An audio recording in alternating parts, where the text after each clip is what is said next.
j'espère que vous allez bien. Aujourd'hui on se retrouve dans une nouvelle vidéo. Je vais vous expliquer les différentes étapes lorsque je procède au montage de mes vidéos YouTube. Allez, c'est parti, je vous emmène dans les coulisses. Pour le début de cette vidéo, je vais vous montrer comment j'importe mes vidéos dans mon logiciel de montage, qui est une application gratuite sur téléphone. Je l'utilise depuis le début que j'ai commencé vraiment à faire du montage, donc il y a quand même plusieurs années de ça, il y a au moins 7 ans. Ça fait 9 ans que je suis sur YouTube et ça fait je pense au moins 7 ans que je fais du montage, donc c'est depuis vraiment le début que j'ai commencé avec cette application là. Je vais vous montrer comment. Alors ici, pour importer mes vidéos, je vais dans l'application de montage. Je me trouve dans ma galerie et je vais venir cliquer sur chacune des vidéos que je veux importer. Elles vont se mettre l'une après l'autre, ce qui va former une grande vidéo. Ensuite, je vais venir renommer mes vidéos pour que ça soit plus clair. Par exemple, la 1, intro, 2, étape 1, voix off, 3, étape 2, la 4, la 5, la 6, etc., etc. Ça me permet de me retrouver tout de suite dans ce que j'ai besoin, dans ce que je dois monter. C'est très pratique, c'est un repère et c'est beaucoup plus facile. Ensuite, pour l'étape suivante, je vais vous montrer comment aligner les séquences audio avec les vidéos pour que ça corresponde à ce que je dis en même temps que ce que je fais. Donc là, je vais venir aligner manuellement le clap audio et la séquence vidéo. Je vérifie toujours l'alignement avant d'avancer sur un autre point du montage. C'est important parce qu'après, je vais devoir revenir en arrière sur ce que j'ai fait, pas fait, etc. Même si à la fin de la vidéo, je vérifie toujours que tout est bien fait, que j'ai rien oublié. Vraiment tout faire étape par étape et passer, finir quelque chose avant de passer à autre chose. C'est vraiment important. Pour l'étape suivante, c'est pas compliqué, il suffit d'assembler le squelette de la vidéo pour former au final une grande vidéo, donc qui est cette vidéo là, tout assemblé que vous êtes en train de regarder actuellement. Donc c'est toutes des petites vidéos mis bout à bout que je vous tourne et que je vais mettre l'une après l'autre. En fait, je tourne pas une vidéo, si par exemple ma vidéo fait 50 minutes, je ne tourne pas 50 minutes de vidéo non-stop. Je veux dire, entre-temps, je peux avoir besoin d'aller boire, je peux avoir besoin d'aller aux toilettes, je peux avoir besoin de me lever pour aller engueuler un chat, par exemple. J'ai un truc au pied, mais ils font beaucoup de bêtises pendant que je fais mes vidéos, bizarrement. Après, je peux aussi être interrompue par le réveil de Gabriel. Et du coup, qu'est-ce que j'allais dire? Je ne peux pas tourner 50 minutes de vidéo non-stop. Je suis obligée de faire des petites séquences. Je suis obligée de couper. En fait, à un moment donné, je ne peux pas faire du non-stop. C'est pas possible dans la vie quotidienne. C'est pas possible de tourner 50 minutes de vidéo non-stop. Donc, je fais que des petites séquences. Je coupe. Et en fait, ensuite, je vais venir le squelette, comme je vous ai dit, assembler les petites vidéos par vidéo. Je vais les mettre l'une après l'autre, qui vont donner une grande vidéo. Je pense que les personnes qui font du montage, vous le savez ça. Il y a sûrement des personnes dans les personnes qui regardent mes vidéos actuellement. Vous faites peut-être un petit peu de montage, peut-être pas autant que moi, mais vous savez que une vidéo, c'est des petites vidéos mis bout à bout, tout ça. Il y a des personnes qui s'y connaissent pas du tout en montage et qui n'ont même pas l'idée qu'une grande vidéo, elle n'est pas tournée en une fois, mais en plusieurs petites fois. Et il y en a qui n'ont pas du tout conscience de ce que c'est que faire du montage. Donc du coup, ils ne se rendent pas compte en fait que c'est pas tourné en une seule fois, mais en plein de petites fois. C'est pour ça que je vous le dis. Mais après, je pense qu'il ne faut pas être hyper intelligent pour savoir ça, pour se rendre compte que non, ce n'est pas possible de tourner 50 minutes de vidéo. Mais il faut prendre conscience quand même que c'est un sacré travail. Ici, j'ai un exemple. L'étape. On me voit, alors je sais pas si ça va fonctionner. Je commence à parler à ce moment-là. Donc j'ai même coupé le moment où je ne parle pas. L'étape suivante du montage. Voilà. C'est bien mieux comme ça. Ça va être d'ajouter des transitions. Voilà, ici j'ai fait un cut. Et on continue. Donc on n'est pas forcément à fond dedans quand c'est trop travaillé.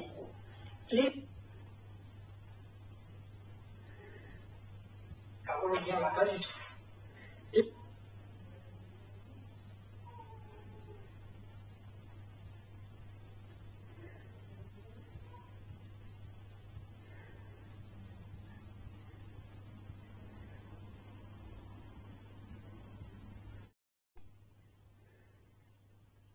Continue. Est-ce que j'ai un cut à faire ici? Compliqué par rapport à ce qui s'affiche à l'écran. Et le graphisme, ça va être ici non plus. le superposé. Donc ça, c'est du visuel, c'est du graphisme. L'étape suivante, on va faire une relecture de texte. Et là, J'ai déjà cuté en fait.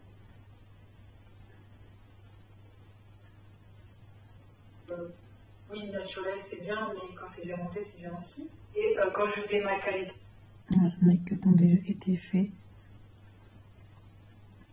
vraiment au calme. Je vais aussi du coup vérifier tout ce qui est volume.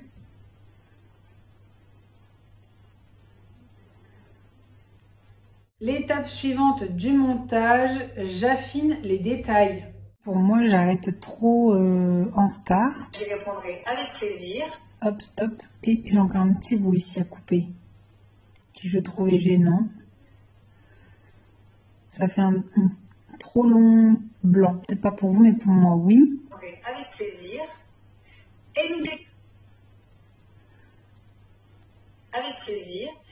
n'oubliez pas de t'abonner pour la suite des coulisses. Active la cloche des notifications pour les vidéos. Je vous dis à bientôt et je vous fais des bisous. Bye bye. Pour l'étape suivante du montage, j'ajoute des transitions ou des animations. Alors là, pour venir ajouter des transitions et des animations, je vais venir sélectionner mes textes à chaque fois et les repositionner correctement si ce n'est pas forcément bien mis dans les coins. Et ensuite, je vais venir mettre une animation d'entrée, par exemple.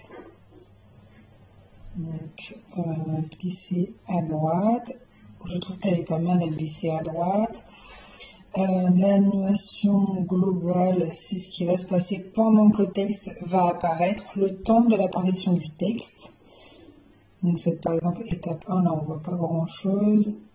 Moi je trouve qu'il n'y a pas forcément d'intérêt de mettre une animation globale, après c'est au goût de chacun. Donc moi j'en mets. Je mets pas d'animation globale, je vais juste mettre une animation d'entrée glissée à droite et une animation de sortie glissée à gauche. Voilà, et je vais faire ça pour tous les textes étapes.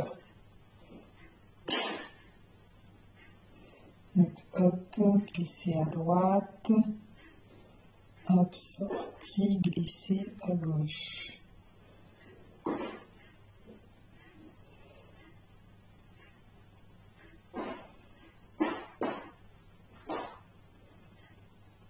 Et ainsi de suite jusqu'au bout. Si je voudrais faire un plan zoom sur un passage de vidéo. Je nomme la colorimétrie. Donc là, je vais venir couper. Juste avant ça. Hop. Et quand j'ai fini mon mot, je voudrais en fait zoomer sur quand je dis la colorimétrie. La colorimétrie. Voilà, donc là, je viens couper. Et sélectionner cet endroit-là. Donc, pan zoom égal, parce que je veux que ça soit partout pareil. Hop, je viens réajuster ici. Ça me fait un zoom sur ma tête et mon mouvement. Et on regarde. La colorimétrie. Franchement, vous allez Voilà. pas être déçus, hein. Pour l'étape suivante du montage, je vais chercher un son, une musique. Je vais adapter le son, la musique en réajustant simplement le volume. Et ensuite, j'ajoute tout ce qui est voix off, musique de fond, tout ça. Une fois que j'aurai trouvé ma musique de fond, je vais l'insérer dedans. Une fois que j'aurai ma voix off, mon idée de voix off, je vais insérer ma voix off. Et ensuite, je vais réajuster tout ce qui est son, petits détails, écouter si on entend bien et refaire, il faut refaire si c'est pas fait correctement, si on n'entend pas correctement, etc. Même en réajustant le son. Alors quand je dis réajuster le son, je ne touche pas au son, je ne vais pas mettre un filtre de son. Par exemple, des fois je vois dans mon application, il y a des effets, par exemple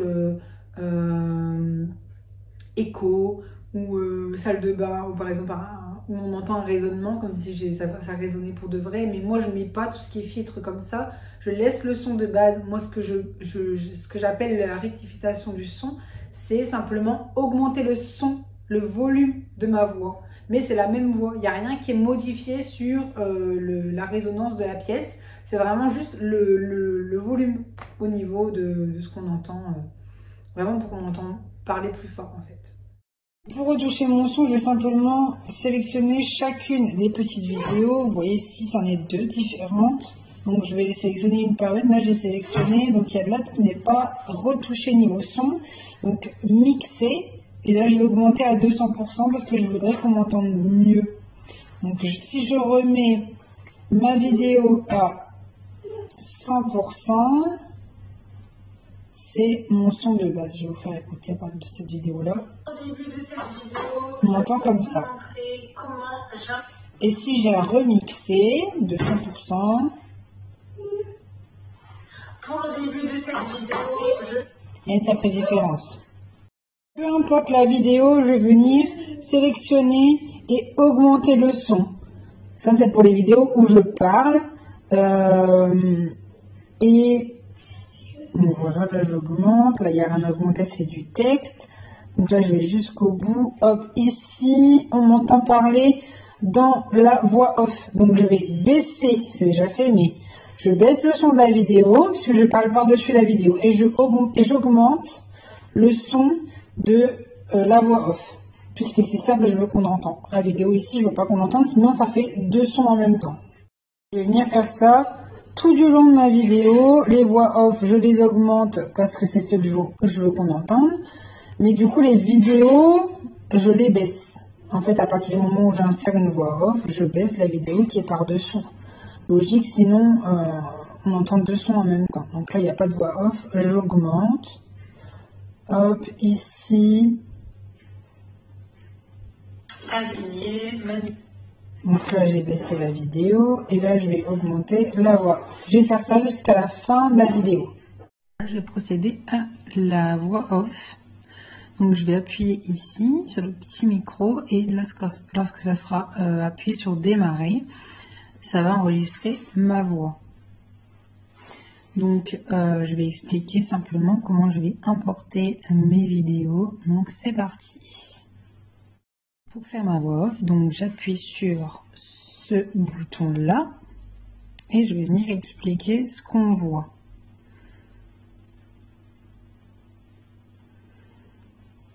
Alors, j'ouvre l'application KineMaster et je me mets en format 16:9 qui est le format YouTube. Je vais venir dans ma galerie et je vais prendre chacune des vidéos qui vont m'intéresser. Donc, je vais appuyer dessus et elles vont s'importer l'une après l'autre dans le cliché. Ce qui donne ce que vous voyez au final, les petites vidéos l'une après l'autre pour former une grande vidéo. Et donc là, j'ai appuyé sur arrêter, on ne m'entend plus. Et ma voix off est ici. L'étape suivante du montage, ça va être d'ajouter des transitions et des effets discrets. Alors, je vous le dis tout de suite, les effets, comme je viens de vous le dire, je n'en mets pas. Tout ce qui est effet sur les audios et tout ça, je ne touche pas. Alors, je suis différentes étapes qui est conseillé pour monter correctement. Donc, ajouter, là en l'occurrence, des transitions et des effets. Donc, c'est pour ça que je vous le dis. Mais moi, je ne mets pas d'effets. Les transitions, ça peut arriver de temps en temps, des petites transitions sympas. Moi, je pars du principe que s'il y a trop d'effets, ça ne fait pas assez naturel. Et ce qui est aussi... je trouve négatif dans le fait qu'il y ait trop d'effets, c'est que ça distrait beaucoup la personne qui regarde cette vidéo. S'il y a trop d'effets, pour moi, ça a trop de distractions, on n'est plus assez concentré quand il y a beaucoup d'effets dans la vidéo. En fait, le mieux, c'est une vidéo pour moi naturelle. Il y a beaucoup de personnes qui font du montage qui aiment ajouter beaucoup de transitions, ajouter beaucoup d'effets. Moi, j'aime pas ça. Les transitions, quand il y en a, je préfère les faire discrètes. Sauf si c'est moi qui l'a fait, comme pour Halloween, je me suis bien amusée. C'est pas trop discret, mais c'était le but de s'amuser, de faire rire et tout ça. Mais sinon, par contre, au niveau des transitions, quand je dis transition, c'est pas quand c'est moi qui fais la transition, où je vais taper des mains, où je vais sauter comme quand j'ai fait Halloween. C'est vraiment, quand je vous dis transition effet, c'est ajouter vraiment les petits effets transition où on voit un carré qui affiche sur l'écran et qui passe à la vidéo suivante. Ou enfin, à la vidéo suivante, je m'entends, hein, c'est les deux petites vidéos qu'on met ensemble. Et en fait, au niveau de là, ici, en fait, ça fait ma grande vidéo de là à là. Et ici, ça va être le cut. Et par-dessus le cut, je vais ajouter une transition, par exemple un cœur. Ça, c'est discret pour moi, c'est léger, c'est sans prise de tête. Que tout ce qui est vraiment les gros carrés là qui vont tourner pour débarquer sur l'écran, etc. Ça, c'est un peu trop travaillé selon moi. Parce que moi, je ne suis pas quelqu'un qui fait des gros montages, des grosses rectifications, des gros effets, tout ça. Donc j'aime pas forcément sur mes vidéos à moi en tout cas. Après sur les autres ça me dérange pas forcément, mais je trouve que ça distrait beaucoup. On n'est pas forcément à fond dedans quand c'est trop travaillé. Alors maintenant au niveau des effets, je ne mets rien, mais par contre là aujourd'hui j'ai remarqué, parce que c'est pas toutes les vidéos, il y a un petit passage qui me fait rire et que du coup en fait quand ça me fait rire, c'est un petit passage comme ça marron, celui-ci. Voilà. Je viens mettre un petit filtre, mais c'est un filtre noir et blanc, c'est pas une retouche couleur, photo, machin. C'est vraiment un petit passage marrant, je trouve. Donc je vais venir mettre, hop.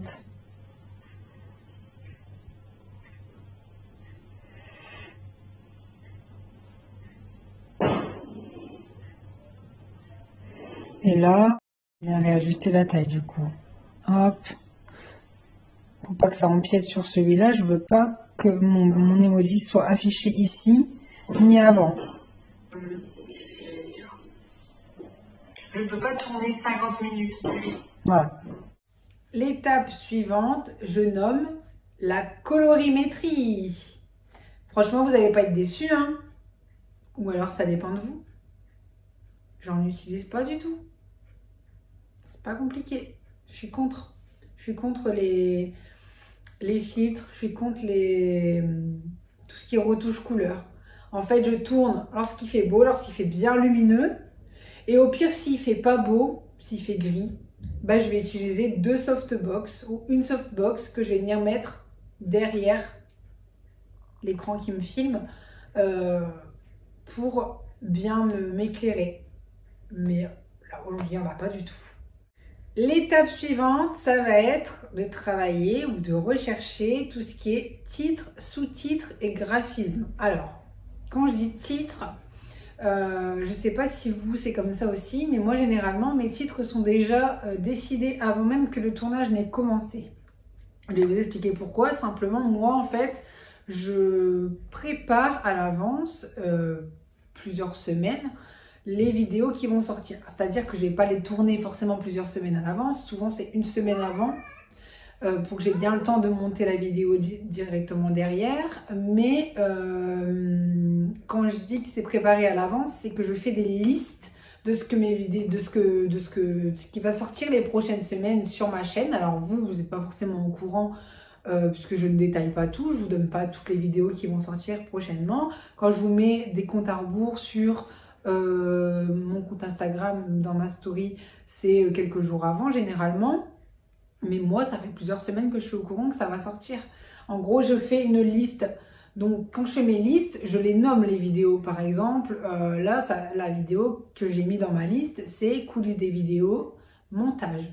Là, vous avez déjà la 1 et la 2. La première, c'était le temps, la préparation, etc. La deuxième, c'était la musique. Là, c'est le montage.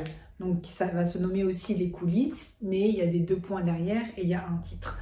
Donc là, dans ma liste, il y a une vidéo qui s'est appelée les coulisses, le temps, la préparation, etc. Et du coup, à côté, je mets mon petit V, comme quoi c'est fait, c'est OK, elle est tournée, elle est publiée.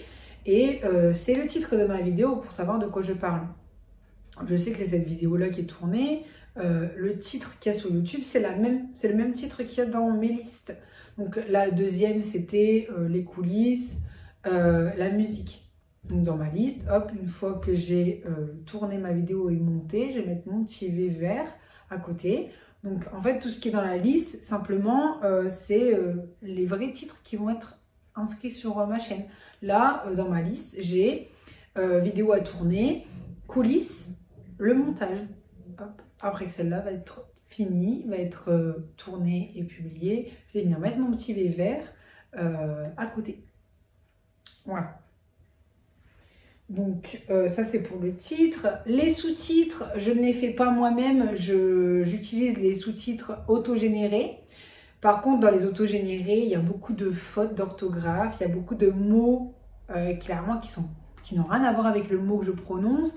Alors pour vous, autant les personnes qui, donc quand je dis pour vous, hein, je ne sais pas s'il y a des personnes malentendantes sur ma vidéo, mais pour les personnes qui entendent correctement et qui savent lire, du coup, ben, pour en l'occurrence autre que les enfants, vous savez écouter correctement. Vous savez que quand vous avez les sous-titres sur la vidéo, alors des personnes n'aiment pas du tout mettre les sous-titres, mais des personnes les mettent en plus de ma voix, qui entendent, mais qui ont aussi besoin de lire en même temps parce qu'ils entendent un peu moins bien. Vous savez probablement le mot que j'ai réellement dit, mais une personne qui est totalement malentendante va avoir un mot qui va être affiché sur l'écran qui n'est pas du tout en rapport avec ce que j'ai dit. Des fois, ça n'a rien à voir avec ce que je prononce pour de vrai. Et en fait, ça change tout sur le sens de la phrase. Donc, je vais faire les sous-titres auto-générés qui, on va pas se le cacher, me font gagner beaucoup de temps sur le montage. Parce que les sous-titres, c'est très très long à faire. Vous vous rendez compte de tous les mots là que je prononce actuellement? C'est très très long. Puis bon, je parle vite quand même par moment. Donc, il faut tout retranscrire et tout ça. Donc, je fais les sous-titres auto-générés. Mais par contre, je vais prendre du temps pour passer les rectifier. Je vais tout relire et réajuster. Je ne suis pas obligée, alors quand je réajuste, je peux juste corriger les fautes, laisser les mots mot pour mot, mais réajuster l'orthographe et tout ça. Ou simplement supprimer le mot et mettre le bon mot, parce que des fois, c'est pas le bon mot. Mais par moment, ça va trop vite à l'écran et je vais simplement réajuster la phrase pour qu'elle soit moins longue à lire. Ça va être un peu du condensé, en fait, si vous voulez, pour que ça aille plus vite à comprendre, plus vite à lire, parce que c'est vrai que là, je parle quand même assez vite et il y a quand même beaucoup de mots qui affichent à l'écran, ça s'enchaîne, ça s'affiche. Est-ce que la personne a réellement le temps de lire ce qui s'est affiché? Je suis pas sûre, pas toujours. Donc, je vais réajuster, je vais condenser ce que j'ai dit. Je laisse mot pour mot ce que je vous ai dit vous, parce qu'on est sur de l'oral. Mais sur des sous-titres, je vais venir réajuster mes phrases pour condenser, pour que ce soit moins long à lire et moins compliqué par rapport à ce qui s'affiche à l'écran. Et le graphisme, ça va être tout ce qui va être visuel. Donc, je vais rajouter par exemple les petits textes.